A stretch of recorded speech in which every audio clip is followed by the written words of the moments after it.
जिस वक्त गुना दाखिल हुआ था उस वक्त कंप्लेनेंट ने उसकी वैल्यू 13 लाख दी थी और आज के मुताबिक अगर हम पकड़े तो 13 लाख के हिसाब से आज की वैल्यू 1 करोड़ 67 लाख होनी चाहिए। सन 1998 में कुलाबा में एक हाउस रॉबरी हुई थी।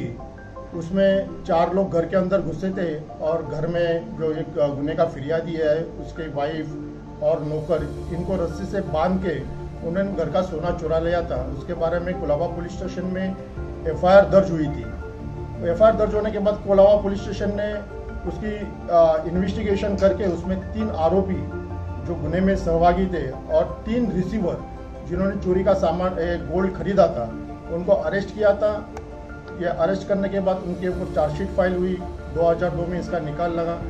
उस वक्त कोर्ट ने ऐसा कहा था कि जो सोना इसमें बरामद किया है, क्योंकि इस गुने में अभी तक 3 आरोपी अरेस्ट होने बाकी है, तो वो अरेस्ट होने के बाद ट्रायल चलने के बाद ही उसकी जो भी है डिस्पोजल है वो उसके बाद में ही करना है।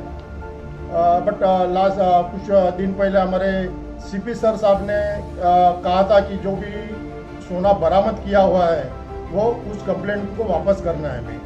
तो वो आदेश के बाद हमने कंप्लेनेंट के हेल्प से या उनकी सहायता लेके हमने कोर्ट में एक अर्जी की थी और कोर्ट को बताया था कि अभी 3 आरोपी कब अरेस्ट होंगे, उनकी ट्रायल कब चलेगी और उसके बाद में फिरियादी को उसका सोना कब मिलेगा।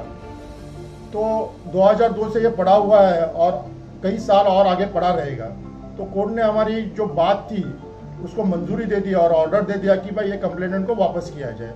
उसी ऑर्डर्स के मुताबिक हमने कल ये सोना कंप्लेनेंट को वापस कर दिया। जिस वक्त गुना दाखिल हुआ था उस वक्त कंप्लेनेंट ने उसकी वैल्यू 13 लाख दी थी और आज के मुताबिक अगर हम पकड़े तो 13 लाख के हिसाब से आज की वैल्यू 1 करोड़ 67 लाख होनी चाहिए। उसमें बैंगल्स थे, ब्रेसलेट्स थे और भी बाकी सोने के ऑर्नामेंट्स थे, बट 2 उसमें एंटीक पीस थे, वो गोल्ड कॉइन थे। एक गोल्ड कॉइन पे रानी विक्टोरिया का चित्र था और एक गोल्ड में रानी एलिजाबेथ का चित्र था।